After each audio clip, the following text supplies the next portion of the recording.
The trial begins. The courthouse was alive with the sound of muted chatter, the shuffle of feet, and the occasional clinking of keys as officers moved about, preparing for the day's proceedings. Lisa's gaze remained fixed on the entrance, her heart racing as she glanced at her watch. The hands were frozen at 9:30, but she could feel time dragging on as the minutes stretched into what felt like hours. She shifted in her seat, trying to ease the pressure on her swollen ankles, but the discomfort didn't seem to subside. It had been a long, taxing morning, and she knew the day wasn't going to get any easier. She could hear the muffled voice of her younger sister, Kimberly, down the hall, pacing nervously in a nearby room. Lisa smiled faintly, a sense of protectiveness rising in her chest. Kimberly had always been the kind of person who was quick to speak her mind, but today, her voice lacked the usual confidence. Lisa's heart ached as she thought about how much her sister had been through recently. Kimberly was a bright, talented young woman with so much potential, yet here she was, facing the possibility of a criminal conviction for a crime she didn't commit. The injustice of it all stung Lisa deeply. She adjusted her coat, the fabric snug against her pregnant belly. At 7 months, she was starting to feel the weight of the life growing inside her. But it wasn't just the physical weight that made her uneasy, it was the emotional toll of what was unfolding today. Lisa had spent years working in the community, organizing events, advocating for the voiceless, and fighting against the kind of systemic inequality that had led her sister here. And now, she was about to watch her own flesh and blood stand trial before a man she already knew to be biased, a man who was as indifferent to the truth as he was to the lives he affected. Judge Raymond Harris had a reputation. He was known for his tough rulings, his rigid adherence to procedure, and his inability to see the nuances of individual cases. His word was law, and anyone who dared to challenge him was quickly silenced. It was a well-known fact that he had little tolerance for those who appeared to be wasting his time, and Lisa couldn't help but wonder if this trial, one where there was no real evidence to support the accusation, was one of those cases. The charges against Kimberly were absurd: a petty theft at a local convenience store, for a single pack of gum. No one had seen her take it, and the store's security footage had malfunctioned on the very day the alleged incident took place. Lisa had tried to get answers, but every door she knocked on seemed to close before she could get a straight response. It was as though the world was conspiring to make sure that the truth would never be known. Lisa had heard stories of innocent people being swept up in a system that didn't care about the truth, and today, she feared that her sister would be yet another victim of that same broken system. She looked across the room at her sister, who was now sitting with her head lowered, her hands clasped tightly in her lap. Kimberly's shoulders were tense, her nerves radiating through the air. Lisa wanted to go to her, wrap her in her arms, and tell her everything would be okay. But the truth was, Lisa wasn't sure it would be. Lisa had always been the older sister, the protector, the one who had to make sure everything went right. She'd taken on that role long ago, ever since their mother had passed when they were children. Lisa had raised Kimberly, guided her through difficult decisions, and helped her navigate the challenges of life. But now, it felt like the roles were reversed.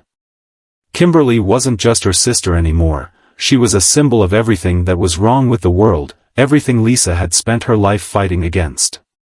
And today, it was up to Lisa to make sure that the world didn't swallow Kimberly whole. The sound of heels clicking on the floor snapped Lisa from her thoughts. She looked up just as an officer stepped into the waiting area and called her name. "Lisa Carter," the officer said, his voice firm but respectful.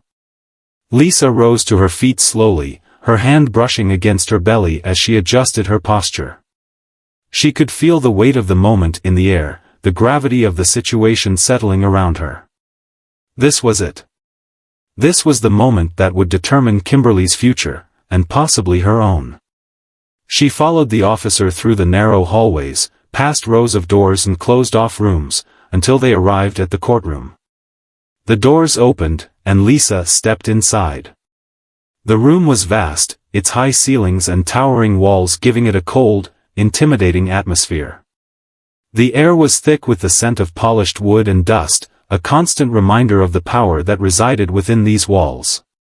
Lisa's eyes swept over the room, her gaze briefly meeting that of Kimberly, who was sitting in the defendant's chair, her eyes wide and filled with fear. Lisa couldn't help but feel a pang of guilt. She had always promised to protect her sister, but today, it seemed like the only thing she could do was bear witness to the trial that would decide Kimberly's fate. At the front of the room, perched high upon the bench, sat Judge Raymond Harris. He was a middle-aged man, his face stern and weathered, his sharp eyes glinting with authority. He had the look of someone who had been in this position for far too long, a man who had seen it all and judged it all, with little regard for the lives he affected. The prosecutor, a slick, young man named Daniel Fairbanks, was already seated, flipping through a stack of papers. His eyes occasionally flicked toward Kimberly, but it was clear that he wasn't concerned with the truth. He was more interested in closing this case quickly and moving on to the next one. Lisa could already sense the bias in the room, the kind of bias that was hard to ignore, but impossible to prove. The courtroom fell silent as Judge Harris cleared his throat and raised his gavel. "We are here today to hear the case of Kimberly Carter, who stands accused of petty theft. Let the record show that the defendant is present, and we will begin." Lisa felt a knot tighten in her stomach as the judge began outlining the charges, his voice cold and impersonal. It was as though he had already made up his mind, already decided that Kimberly was guilty. Lisa's heart raced as she glanced at her sister, who was now gripping the arms of her chair with white knuckles. "Ms. Carter," Judge Harris said, turning his gaze to Kimberly, "do you have anything to say before we proceed with the trial?" Kimberly's voice was shaky, but she managed to speak.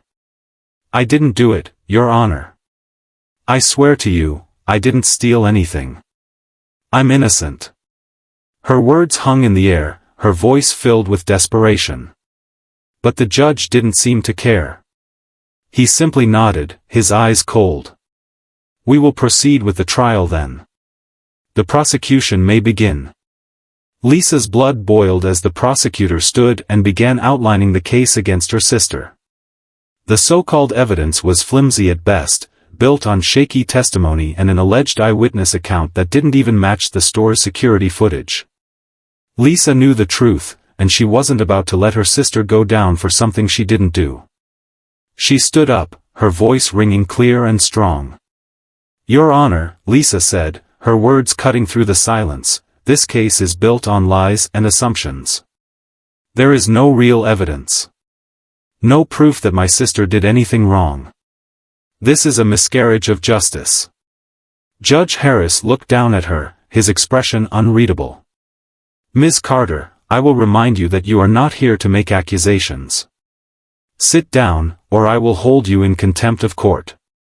Lisa's heart pounded in her chest, but she refused to back down. "This isn't just about my sister anymore, Your Honor. This is about standing up for the truth. This is about ensuring that innocent people don't get swept up in a system that doesn't care about them." Judge Harris narrowed his eyes, clearly annoyed, but he made no move to stop her. Lisa had always known that this man was a hardliner, someone who wouldn't be swayed easily. But she also knew that this was her only chance to make her voice heard. Before she could say anything else, the door to the courtroom opened suddenly, and a new figure stepped inside. It was a man with a commanding presence, a tall figure dressed in a sharp suit. Lisa's heart skipped a beat. It was her husband, James, Senator James Carter. The last person she had expected to walk through that door, but the one person who could change everything. The unexpected revelation. The courtroom seemed to hold its collective breath as Senator James Carter strode confidently into the room. The murmurs of surprise and curiosity spread like wildfire through the crowd. Lisa's heart raced as she locked eyes with her husband, standing tall in the doorway, his commanding presence immediately shifting the energy in the room. James was known for his calm, unshakable demeanor in the face of even the most intense political pressures, but Lisa could see the fire in his eyes today. This wasn't a man walking into a political arena, this was a man who had come to defend his family, to fight for justice, no matter the cost. The tension in the courtroom was palpable as the judge's gavel came down with a force that could only be described as forced. "Order in the court!" Judge Harris barked, clearly flustered by the sudden intrusion. The whispers died down, and the judge's expression darkened as his eyes shifted from James to the back of the room. "Senator Carter," he said, his voice tight with authority, "this is a courtroom, not a political stage. What is the meaning of this?" James' gaze never wavered from the judge's face as he took slow, deliberate steps toward the front of the room, his polished shoes clicking against the marble floor. He didn't speak immediately, but when he did, his voice carried the weight of decades of experience in both politics and law. "Your Honor," James began, his tone steady, "I'm here because this trial represents a far deeper injustice than petty theft. My wife's sister, my family, is being wrongfully accused. I've seen enough. I won't stand by and watch this happen." The words reverberated in the silent room. Lisa's breath caught in her throat as she felt a rush of emotions surge through her. Relief, pride, but also an intense, overwhelming sense of vulnerability. This was no longer just about her sister's case. It was about the system that had allowed her sister to be caught in this web of lies and prejudice. And now, with James here, everything was about to change. The judge, visibly taken aback, adjusted his glasses and cleared his throat. "Senator Carter, while your status is well known, this court does not take kindly to disruptions of this nature.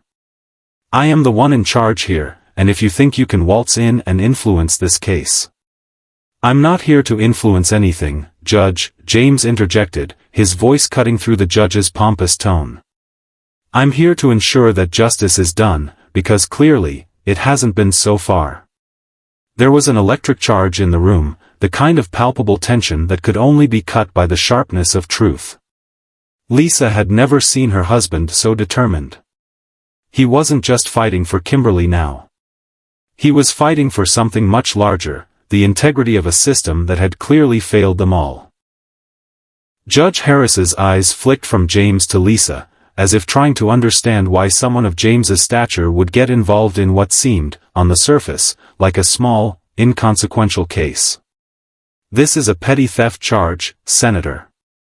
Surely you don't intend to make a spectacle out of something so trivial," he said, his voice laced with condescension. James didn't flinch. "You call it petty theft," he said, his voice growing colder with each word, "but it's much more than that. This is a miscarriage of justice, a pattern I've seen too many times. You've already made up your mind, haven't you, Judge Harris? You've already decided my sister-in-law is guilty without any real evidence. And that, Your Honor, is not just unethical, it's unlawful. A price to pay." In the weeks following the dramatic turn of events in the courtroom, Lisa found herself constantly on edge, her thoughts tangled with the aftermath of everything that had transpired. It was one thing to stand up for what was right when the world was watching, but it was another thing entirely to navigate the consequences of that stand once the cameras turned off. And now, as the dust settled from the trial, Lisa and James found themselves thrust into a much darker, more complicated battle. The press had been relentless. James's decision to intervene in Kimberly's case had made headlines nationwide, and it didn't take long for the political ramifications to become clear. On the surface, it looked like a victory. The charges against Kimberly had been dropped, and the judge's bias had been exposed for all to see. But beneath that seemingly straightforward triumph lay a growing storm of controversy and backlash. James had always known that taking a stand for what was right would come with consequences, but he hadn't expected the scale of the fallout. His opponents, who had been waiting for any opportunity to discredit him, seized on his involvement in the case as a way to question his judgment. Some framed it as an abuse of power, claiming that he had used his political influence to manipulate the legal system. Others accused him of grandstanding, painting the intervention as nothing more than a ploy to win favor with voters.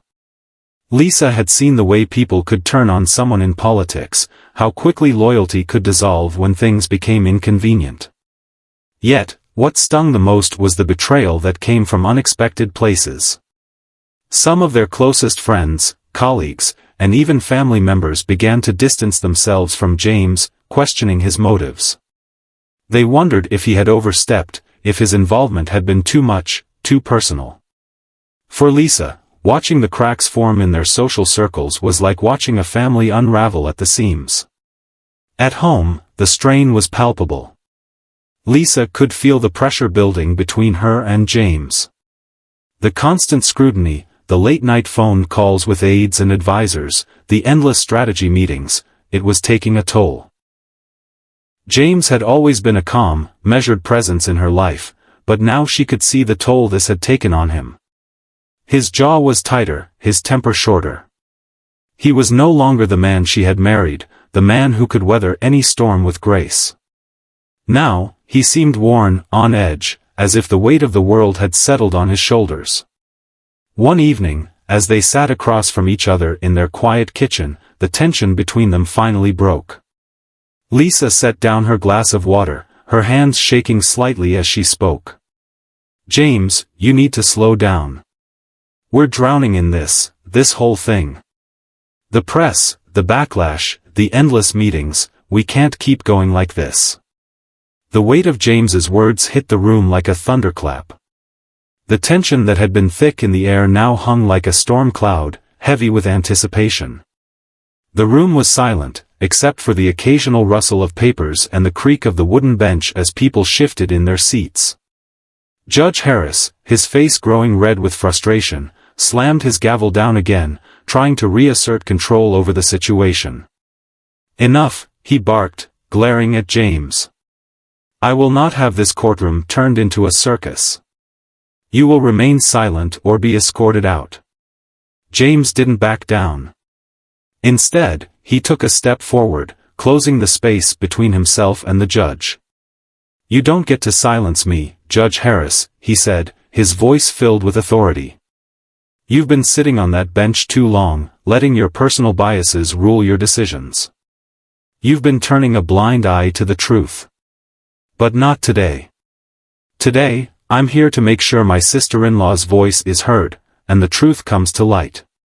The courtroom was absolutely still, as if time itself had frozen in that moment. Lisa's heart was pounding in her chest, a mix of pride for her husband and anxiety over what would come next. She had never seen him so unyielding, so fierce. The man who had often navigated the political world with calm diplomacy was now a force to be reckoned with in this courtroom, and it was clear that Judge Harris had no idea how to respond. The prosecutor, who had been quiet until now, looked nervously at the judge. "Your Honor," he began, but his voice was weak, faltering under the pressure of the tension that hung in the air. "Perhaps we should take a short recess." Judge Harris's expression was one of barely contained rage, but he finally nodded in reluctant agreement. "Very well," he said sharply. "We will adjourn for 10 minutes.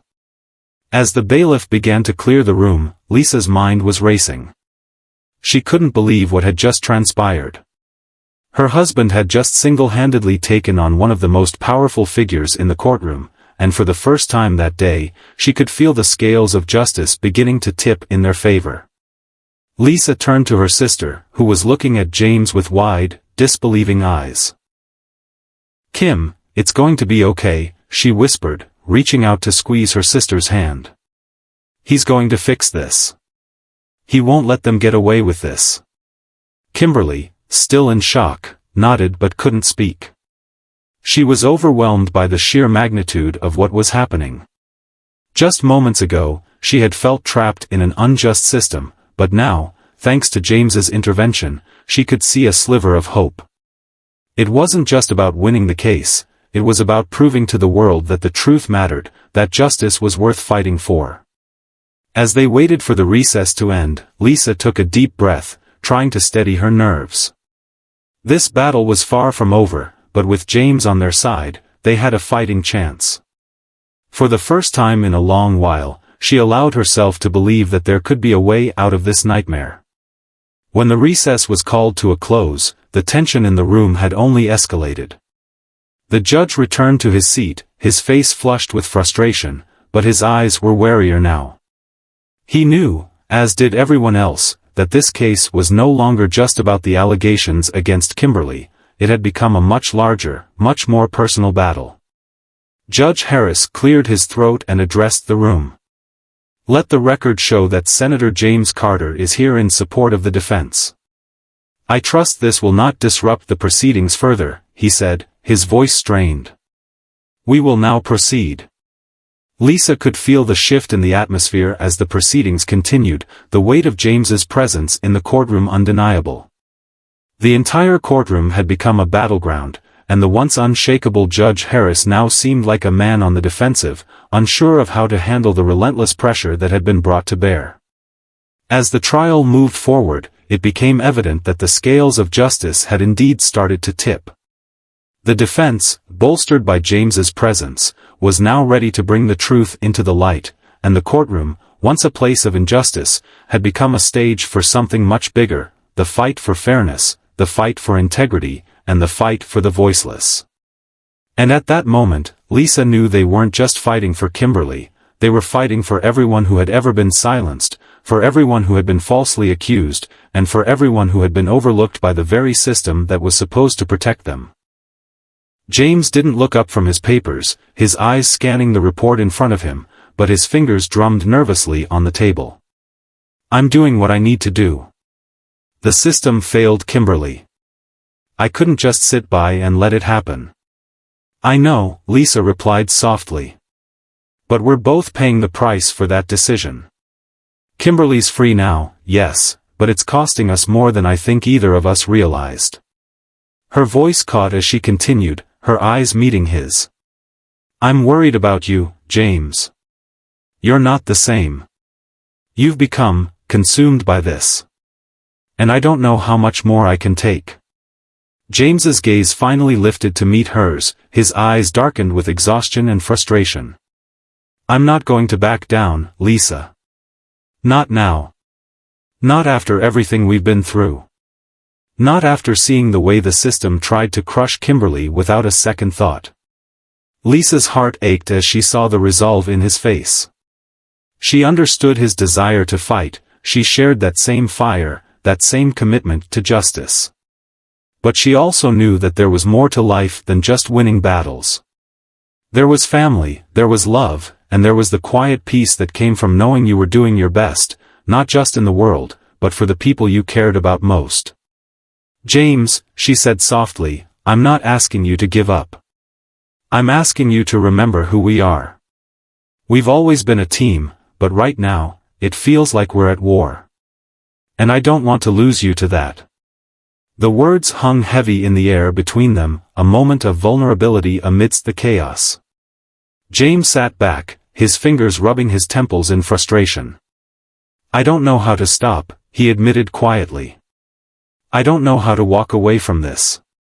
If I do, what happens next? What happens to the people like Kimberly, the ones who don't have someone with a voice to fight for them?" Lisa could see the conflict in his eyes, the internal battle that had been raging within him for weeks now. He was a man who had built his life on the belief that change could only come through action, through standing up, speaking out, and challenging the system when it failed. He wasn't about to let go of that belief, no matter how much it cost him. "I understand, James," Lisa whispered, her heart aching for him. "But we can't let this consume us. We can't let the fight take everything from us." James didn't answer immediately. Instead, he sat in silence, lost in thought. Lisa knew that this conversation wasn't going to resolve itself quickly. But she also knew that they couldn't keep going down this path. They needed a balance, an understanding of what mattered most. It wasn't enough to win a battle if it meant losing the war. The following days were filled with even more challenges. James had to face off against his political rivals, who wasted no time in using his involvement in the case to undermine his credibility. They accused him of grandstanding, of overstepping his boundaries as a senator. The media painted him as a man too caught up in his own sense of justice, someone who would go to any lengths to make himself appear as a champion for the people. Lisa could feel the weight of the public scrutiny pressing down on her, a constant reminder that even a small misstep could cost them everything. And yet, through it all, Kimberly remained a constant source of strength. The charges against her were dropped, and the world seemed to settle back into a false sense of normalcy. But she had been irrevocably changed by the experience. The trauma of facing false accusations, the weight of an unjust system that had tried to break her, lingered in her eyes. Kimberly didn't speak much about the aftermath of the trial, but Lisa could see the way it had scarred her. She was no longer the carefree young woman who had walked into that courtroom. She was someone who had seen the dark underbelly of the system and come out the other side, forever altered. One evening, as Lisa and Kimberly sat together in the living room, Lisa gently broached the subject. "Kim, how are you really doing? I know it's been hard, but I just want to make sure you're okay." Kimberly looked at her, her expression distant for a moment before she let out a soft sigh. "I don't know if I'll ever be the same, Lisa. That place, that court, it's not just about the trial. It's about what it represents. I saw how quickly things could go wrong, how easily someone like me could be swallowed up by a system that doesn't care." Lisa nodded, her heart heavy. "I know, baby. I know. But you're here. And you're stronger than you know." Kimberly smiled faintly, but there was a shadow in her eyes, a reminder of everything she had endured. "I just don't know if I'll ever be able to trust it all again. Trust the system. Trust people. But I'm trying. And I'm learning." The conversation lingered in the air long after they both went to bed, as Lisa lay awake, staring at the ceiling, the weight of everything pressing down on her chest. The fight for justice wasn't over. But neither was the fight for the people she loved, the ones who had been caught in the crossfire of this battle. She and James had taken a stand for the truth, but now, they had to figure out how to move forward without losing each other in the process. The world outside may have been shifting, but in her heart, Lisa knew one thing: no matter the cost, she would always stand beside James. And together, they would find a way through the storm, the dark side of power. The aftermath of the trial felt like a war that never truly ended. Lisa and James were constantly on the defensive. While the legal battle for Kimberly was over, the political and public fallout was far from finished. The consequences of James's involvement had rippled far beyond the courtroom, threatening to engulf them both in a storm they had not anticipated. In the following weeks, the relentless media coverage intensified. Every word James spoke, every decision he made, was scrutinized under a microscope. The tabloids were the worst. They portrayed him as a political opportunist, using his influence to manipulate the system for personal gain. They questioned his motives, wondering if his actions had been driven by a desire for publicity rather than justice. Some even claimed he had staged the entire thing for political leverage. Lisa had always known that the media could be brutal, but she had never imagined it would turn against them so quickly. The criticisms weren't just about the case, they began to attack every aspect of James's life. His integrity, his character, his commitment to public service, all were now questioned in the harshest of terms. It seemed like the more he tried to defend his actions, the more the media dug in, twisting every word into something sinister. In private, James bore the brunt of the attack. His face grew more drawn with each passing day, the dark circles beneath his eyes deepening, a silent testament to the sleepless nights he endured. Lisa tried to comfort him, but she could feel the walls he was building around himself. He was so consumed by the weight of the public's judgment, by the relentless pressure to defend his every move, that he had begun to isolate himself. Conversations that used to flow easily between them now felt stilted, like they were both speaking from behind a veil. One evening, after a particularly grueling day of meetings and phone calls, James finally sat down at the kitchen table, his fingers pressing into the wood as though trying to steady himself. His eyes, normally calm and collected, were now wild, as if some unseen force was driving him toward the edge. "I don't know how much longer I can do this," he muttered, his voice low and strained.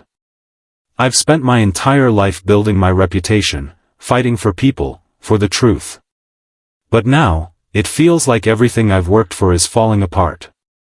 Lisa felt the weight of his words, the raw vulnerability behind them. She knew how much he valued his integrity, how deeply he believed in serving others. It wasn't just politics to him, it was a calling. But now, that very calling seemed to be pulling him into a battle that threatened to consume him entirely. "James, I'm scared for you," Lisa whispered, her heart aching for him.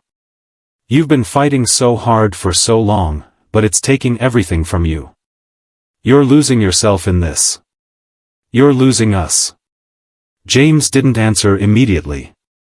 He sat back in his chair, running his hands through his hair as he stared blankly ahead.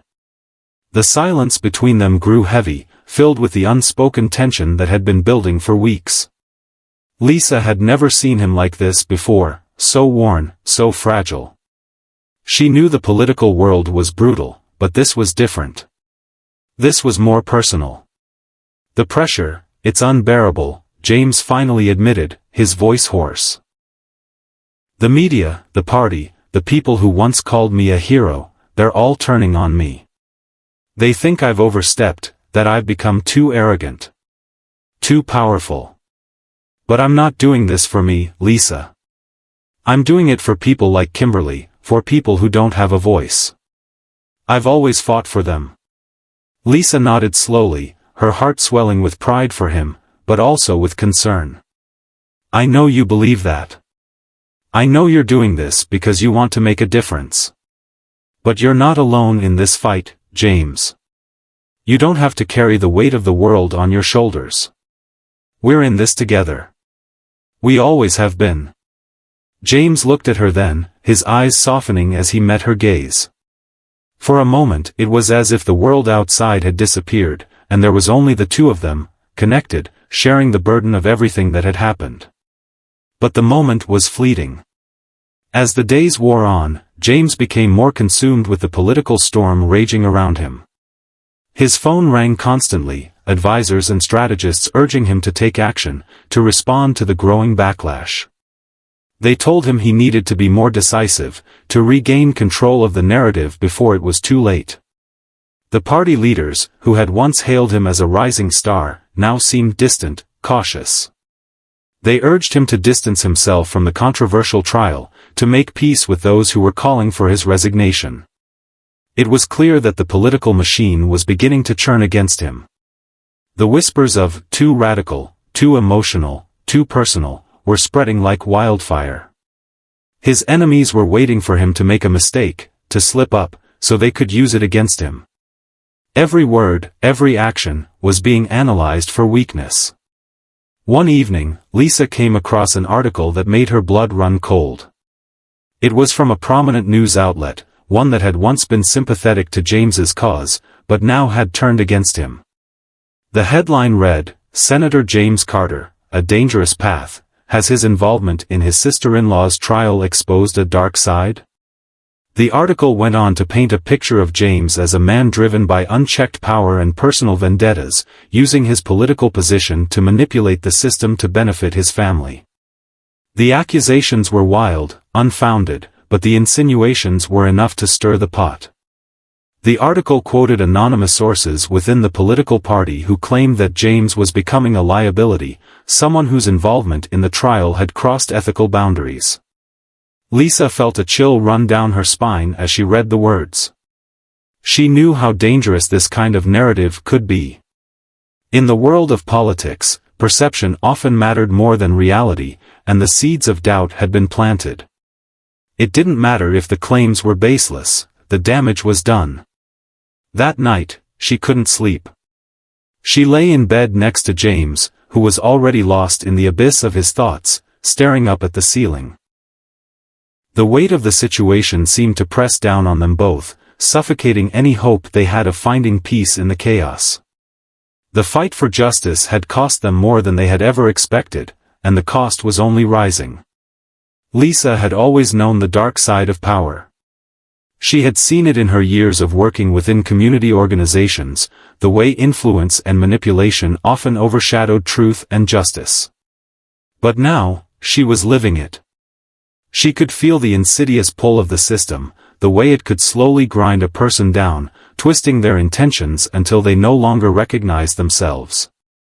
The political machine, the media, and the public opinion, they were all forces that could tear a person apart if they weren't careful. Lisa knew this. And yet, she couldn't help but feel an overwhelming sense of helplessness as she watched James struggle.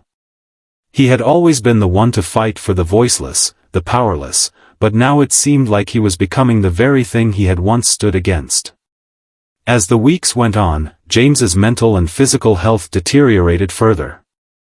He was exhausted, drained from the constant barrage of stress and pressure. His advisors pushed him to make a statement, to address the growing scandal, but every time he tried to craft a response, the words felt hollow. Nothing he said seemed to make a difference. The more he fought to stay afloat, the more the media and his political rivals tried to drown him. One morning, after another sleepless night, James woke up to find Lisa sitting at the kitchen table, her face pale, her eyes bloodshot. She had stayed up all night, researching, reading through reports, and trying to make sense of the shifting political landscape. She knew what had to be done, but she wasn't sure James was ready to face it. "James," she said softly, her voice tinged with urgency, "we can't keep going like this. The political game is dangerous, and it's only going to get worse if you don't step back." He didn't respond right away, but Lisa saw the look in his eyes. He had already made up his mind. He wasn't going to back down, no matter what it cost him. And yet, Lisa couldn't help but wonder, would the fight for justice, for truth, be worth losing everything that mattered most? The dark side of power was closing in, and Lisa feared that this battle would take far more from them than they could ever recover. The unseen price. The tension in the Carter household had reached a breaking point. The fallout from James's intervention in Kimberly's case had spiraled far beyond what Lisa had ever anticipated. The political machine was relentless, grinding them down, wearing them both thin. The press was unyielding, and the whispers in political circles were growing louder. James's career, his future, his very reputation, everything he had worked for seemed to be teetering on the edge of collapse. Lisa had never seen him so lost. He had always been the rock in their relationship, the one with unwavering focus and commitment. But now, it felt like the weight of the world had shattered that certainty. He was no longer the man she married. He was a shadow of that person, consumed by the very system he had once believed in. The man who had fought so fiercely for justice for others was now fighting just to maintain his place in a system that was determined to chew him up and spit him out. Each morning, James woke up exhausted, his face drawn, his eyes heavy with the burden of his own choices. He had always carried a sense of duty with him, believing that his position of power could be used to effect change. But now, it was clear that the cost of that belief had become too high. Lisa found herself lying awake at night, her mind racing, trying to find a way out of this mess. She knew what James was feeling, the pressure, the fear, the overwhelming desire to fight. But she also knew that it was pushing him to the brink of destruction. And no matter how much she tried to talk to him, to make him see that they needed to step back, he was determined to press on. He couldn't accept the idea of letting go.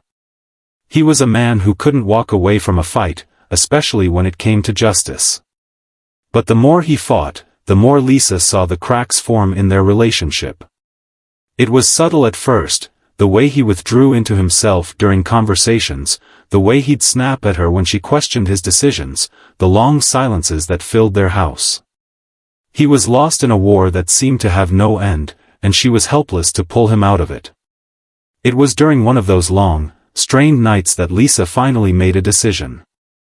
She couldn't keep watching him self-destruct, couldn't keep standing by as the weight of his choices threatened to tear them apart. She had to do something. She needed to find a way to make him see that he didn't have to do this alone, that he didn't have to sacrifice everything for a cause that might not even lead to the change he was hoping for. The next day, Lisa set a meeting with one of James's closest allies, someone who had been a mentor to him when he first started in politics. She knew that if anyone could get through to James, it was Senator Edward Rhodes. Rhodes was a seasoned politician with decades of experience and an understanding of how the political world truly worked. He had always been a steady presence in James's life, someone who had been there through thick and thin. Lisa wasn't sure if Rhodes would be willing to take her side in this, but she had to try. She knew that if James didn't change direction, if he didn't step away from the unrelenting pressure, there would be nothing left of the man she loved. When she met with Rhodes, she laid everything bare. She explained the toll this had taken on James, on their family. She spoke of how the constant media attacks, the political isolation, the pressure from their colleagues were slowly but surely pushing him to his breaking point. "He's not the same, Edward," she said, her voice tinged with frustration and fear. "He's losing himself in this fight. I need your help. You've known him longer than anyone. Please, help me get through to him." Rhodes listened quietly, his expression unreadable. When she finished speaking, he leaned back in his chair, folding his hands in front of him. "Lisa," he began slowly, "you know I care about James. But what you're asking for is not easy. James is a fighter. He always has been. He won't back down from something he believes in, no matter how many people are against him. You know that." "I know," she replied, her voice trembling. "But he's not just fighting for the right thing anymore, Edward. He's fighting to prove something to the world. And in the process, he's losing everything that matters to him. I'm scared we're going to lose him. I don't know how much longer he can keep fighting this way. He's not going to survive it, not like this." Rhodes sighed, his gaze shifting toward the window. He seemed lost in thought for a moment before turning back to her. "I'll talk to him," he said finally. "But understand this, James is stubborn. He's going to want to keep going, no matter what anyone tells him. You're right about one thing, though, he's losing himself.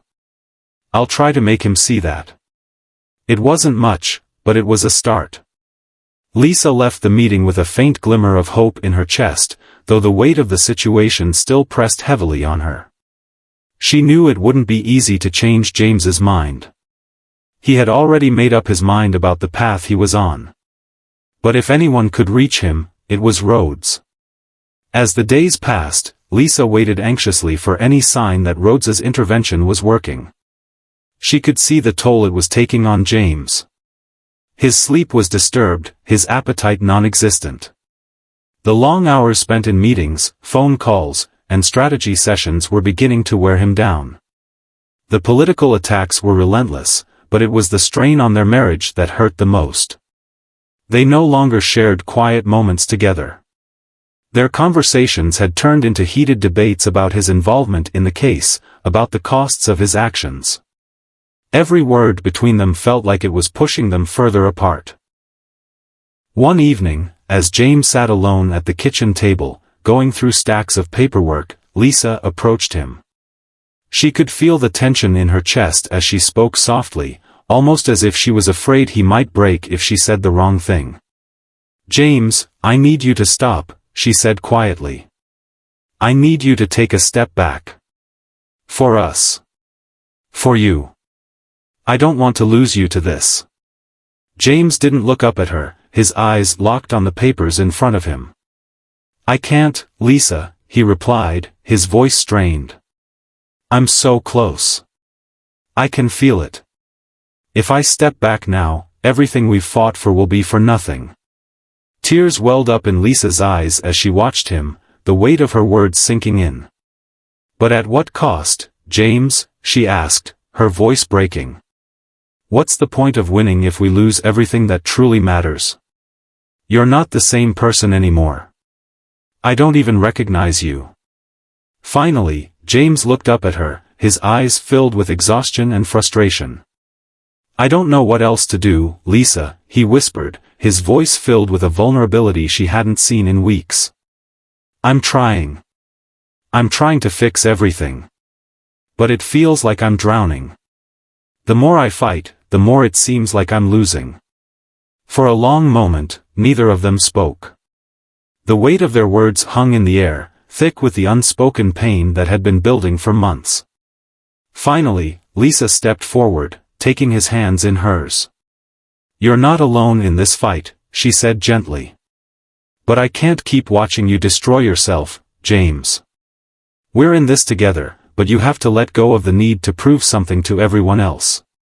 You have to fight for us now, for what's left of us." James's eyes softened as he looked at her, the quiet strength in her words cutting through the haze of his own frustration. For the first time in what felt like forever, the fight in his eyes seemed to flicker out, replaced by something much more tender. He was lost, but in that moment, he knew he didn't have to fight alone anymore. "I don't know how to stop," he admitted, his voice barely above a whisper. "You don't have to," Lisa replied, her voice filled with conviction. "Just let me help you." James took a deep breath, finally allowing himself to sink into the relief that had been building for months. He wasn't alone. He didn't have to carry the weight of the world on his shoulders anymore. And for the first time in a long time, he felt the faintest glimmer of hope that, maybe, just maybe, he could find a way out of the darkness.